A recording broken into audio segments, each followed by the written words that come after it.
Hello friends, welcome in C tutorial programming language. Friends, इस video के अंदर हम एरे के 2 डायमेंशनल प्रोग्राम को क्रिएट करना सीखेंगे और उसको प्रिंट करा के चेक करेंगे। ठीक है friends, let's start the program. Friends, जैसे आप देख सकते हो यहाँ पे हमने सबसे ऊपर हेडर फाइल को डिक्लेयर किया हुआ है।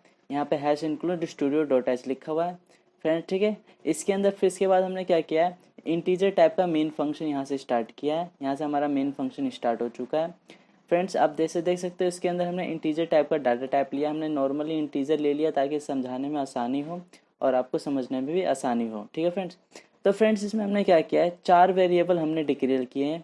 एक साइज नाम का, एक वेरिएबल नाम का, एक आई नाम का और एक जे नाम का। हमने 4 वेरिएबल ले लिया है। ठीक है फ्रेंड्स, साइज ले लिया और वेरिएबल ले लिया। ये जो वेरिएबल वाला ये जो वेरिएबल नेम है हमने लिया है, ये एरे के नेम के ऊपर हमने लिया है। ठीक है फ्रेंड्स, हमने जो इसमें जो एरे लिया है इंटीजर टाइप का लिया है। जो एरे का जो हमने नाम रखा है वो रखा है VIR से। ठीक है फ्रेंड्स, हमने इसका नाम रखा है VIR।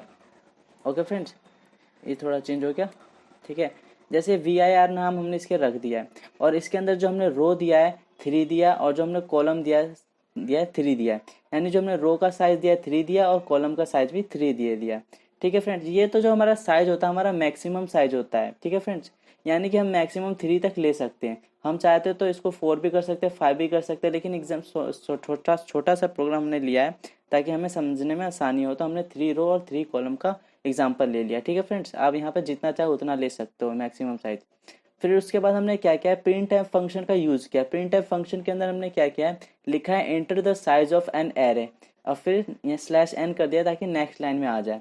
ठीक है फ्रेंड्स, यानी यूजर को हेल्प हो जाए, यूजर को पता चल जाए कि उसको क्या एंटर करना है आउटपुट एट रन टाइम पे। उसको लिखा आएगा enter the size of array. Friends, इसके बाद हमने स्कैनर फंक्शन का यूज किया। स्कैनर फंक्शन के अंदर हमने क्या किया है, हमने इससे क्या स्कैनर फंक्शन क्या होगा कि हमारा जो यूज़र को पता चल जाएगा कि हमें यहाँ पे वैल्यू को इन रन टाइम पे एंटर करना है। यानी स्कैनर फंक्शन ये होता है कि रन टाइम पे ये क्या होता है, वैल्यू को गेट करता है। यानी कि हमें कितना साइज देना है वो यहाँ से हम डिसाइड करेंगे। इनपुट देने के लिए स्कैनर फंक्शन का हम यूज़ करते हैं। ठीक है फ्रेंड्स, फिर उसके बाद जो लिख के आएगा प्रिंट इंटर द एलिमेंट, यानी कि जो एलिमेंट का जो आप साइज दोगे फिर आपको पता यहाँ पे पता चलेगा कि आपको कितना साइज देना है। ठीक है फ्रेंड्स, जो भी साइज आएगा वो इसके अंदर एंटर हो जाएगा इस प्रिंट फंक्शन के अंदर और वो साइज इंटू साइज हो जाएगा। यानी जो भी आप नंबर डालोगे साइज के अंदर वो मल्टीप्लाई हो जाएगा अपने आप से। जैसे 2 डालोगे तो 2 इंटू 2 4 हो जाएगा, 3 डालोगे 3 इंटू 3 9 हो जाएगा।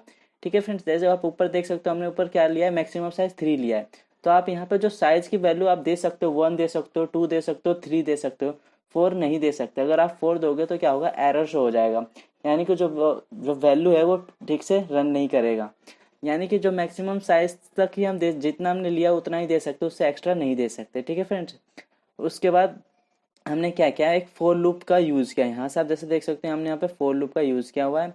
एक फोर लूप हमने यूज़ किया जो फर्स्ट रो फोर लूप का है रो के लिए यूज़ किया है। जो सेकंड फोर लूप हमने यूज़ किया कॉलम के लिए यूज़ किया। ठीक है फ्रेंड्स, हमने देख सकते हैं कि इस फोर लूप के अंदर ही हमने दूसरा फोर लूप बनाया है, रो के अंदर ही हमने कॉलम बनाया है। फिर उसके बाद इस फोर लूप के अंदर हमने क्या किया है, वैल्यू को इनपुट कराया है। ठीक है फ्रेंड्स, जैसे आप फोर लूप इंटरनली कैसे वर्क करता है वो समझने के लिए मैंने इससे पहले काफ़ी पहले वीडियो बनाई थी फोर लूप के ऊपर कि वो इंटरनली कैसे वर्क करता है। आप उसको देख के आपको पता चल जाएगा कि फोर लूप आखिर रियल में वर्क कैसे करता है। इस वीडियो में मैं आपको सिर्फ एरे के 2 डायमेंशनल प्रोग्राम को कैसे क्रिएट करते हैं वैसे सिर्फ उतना ही बता पाऊंगा। ठीक है फ्रेंड्स, जैसे कि इसमें आप जैसे कि एंटर द साइज, फिर जो भी हम साइज एंटर यहाँ पे करेंगे वो इसके अंदर आ जाएगा। 1 हो सकता है, 2 हो सकता है, 3 हो सकता है, कितना भी हो सकता है, लेकिन अकॉर्डिंग टू इस साइज के मैक्सिमम साइज हम जितना देंगे उतना तक हम इसके अंदर साइज ले सकते हैं। ठीक है फ्रेंड्स, फिर लूप स्टार्ट होगा चलना। पहले रो के लिए लूप चलेगा, फिर कॉलम के लिए लूप चलेगा। फिर उसके बाद क्या होगा, जितना भी आप वैल्यू हम साइज में दिए रहेंगे वो इनपुट कराएगा इस स्कैनफ फंक्शन की हेल्प से। ठीक है फ्रेंड्स, हमने 2 डायमेंशनल एरे लिया था, एक उसको हमने रो के लिए हमने आई वैल्यू डिक्लेयर कर दिया और कॉलम के लिए हमने जे वैल्यू डिक्लेयर कर दिया। ठीक है फ्रेंड्स, इससे तो क्या होगा कि हमारा जो वैल्यू है इनपुट हो जाएगा। ठीक है फ्रेंड्स, इससे हमने क्या कर लिया, इस फोर लूप की हेल्प से हमने वैल्यू को इनपुट कर लिया। अब इनपुट कर लिया तो अब उसको आउटपुट करना भी जरूरी है। तो क्या करेंगे हम, वैसा ही फोर लूप हम फिर से क्रिएट करेंगे। ठीक है फ्रेंड्स, यहाँ पे फिर एक लिख के आएगा यूजर की हेल्प के लिए आउटपुट, यानी आउटपुट उसको शो होगा। फ्रेंड्स जैसे लूप हमने ऊपर लिखा था सेम वैसा ही लूप हमें नीचे भी लिखना है, कोई भी चेंजेस नहीं करनी है। ठीक है फ्रेंड्स, ये पहला हो गया लूप रो के लिए, सेकंड लूप हो गया कॉलम के लिए। ठीक है फ्रेंड्स, बस उसमें हमने क्या किया था, यहाँ पे हमने स्कैनफ फंक्शन का यूज़ किया था ताकि हम यूज़र से इनपुट ले सकें। और हम यहाँ पे उसकी जगह हमने सेकंड लूप में सिर्फ यहाँ पे प्रिंट एफ फंक्शन का यूज़ किया है ताकि हम प्रिंट एफ फंक्शन से क्या वैल्यू को प्रिंट कर सकें। ठीक है फ्रेंड्स, फिर उसके बाद हमने फोर लूप के बाहर हमने स्लैश एन का यूज़ किया है। स्लैश एन का यूज़ हमने इसलिए किया है ताकि वो नेक्स्ट लाइन में हमारी वैल्यू आ सके। और यहाँ पे आप देख सकते हो कि हमने स्लैश टी का यूज़ किया। स्लैश टी की हेल्प से क्या होगा कि हमारे जो भी हम वैल्यू को एंटर करेंगे उसके बीच में थोड़ा स्पेस रहेगा। स्पेस रहने से क्या होगा कि हमें जो वैल्यू है क्लियर शो होगा। ठीक है फ्रेंड्स, पहले इसको हम कंपाइल करके चेक करते हैं। कंपाइलेशन आप देख सकते हो जैसे कि यहाँ पर कंपाइलेशन सक्सेसफुल हो चुका है, एरर 0 है, वार्निंग 0 है। अब इसको क्या करते हैं, रन करके चेक करते हैं। ठीक है फ्रेंड्स, अब यहाँ पे जैसे कि अकॉर्डिंग टू प्रोग्राम यहाँ पे शो कर रहा है enter the size of an array. अब जैसे इस हम एरे का साइज कितना दे सकते हैं, 1 दे सकते हैं, 2 दे सकते हैं, 3 दे सकते हैं, क्योंकि हमने मैक्सिमम साइज कितना लिया हुआ है, 3 लिया हुआ है। हम यानी 3 तक दे सकते हैं। अगर हम 4 लेंगे तो एरर शो हो जाएगा, लेकिन अब मैं आपको 4 का भी करके दिखाऊंगा। पहले 3 करके देख लेते हैं। जैसे मैं 2 डाल देता हूँ। ठीक है फ्रेंड्स, मैंने 2 डाल दिया, तो अब क्या दिखा रहा है, एंटर द 4 एलिमेंट। अब मैं 4 एलिमेंट डाल सकता हूँ कोई सा भी, जैसे मैंने 1 2 3 और 4 वैल्यू डाल दिया। तो आउटपुट जैसे कि ये तो हमने अगर स्कैनएफ पहला लूप चला था स्कैनएफ वाला गेट करने के लिए, और सेकंड लूप चला आउटपुट देने के लिए प्रिंट एफ फंक्शन वाला। ठीक है फ्रेंड्स, जैसे 1 2 3 4। ठीक है फ्रेंड्स, यहाँ पे आपको शो हो गया। अब आपको मैं दूसरा करके एक और बार इसको कंपाइल करके रन करके चेक करता हूँ। जैसे कि अगर मैं वैल्यू ले लेता हूँ 4, मैक्सिमम साइज तो 3 था, लेकिन मैं अगर 4 लेता हूँ, 4 लूँगा तो कितना दिखा देगा ये 16 वैल्यू।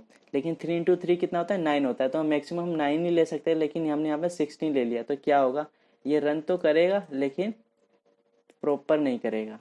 जैसे आप देख सकते हो 7 8 9 10 11 12 13 14 15 16। देख सकते यहाँ पे ऊपर लिखा था एंटर द 16 एलिमेंट, लेकिन देखो ये एक्स्ट्रा चलने लग गया, यानी कि लूप ने इसको ढंग से नहीं लिया है। तो ये क्या हो गया, एरर स्टार्ट हो गया। ठीक है फ्रेंड्स, तो ये वैल्यू रन नहीं करेगा। तो इस वीडियो में हमने इसे कैसे सीख लिया कि हम 2 डायमेंशनल एरे को कैसे एंटर करवा सकते हैं और आउटपुट करवा सकते हैं। ठीक है फ्रेंड्स, इस वीडियो में इतना ही।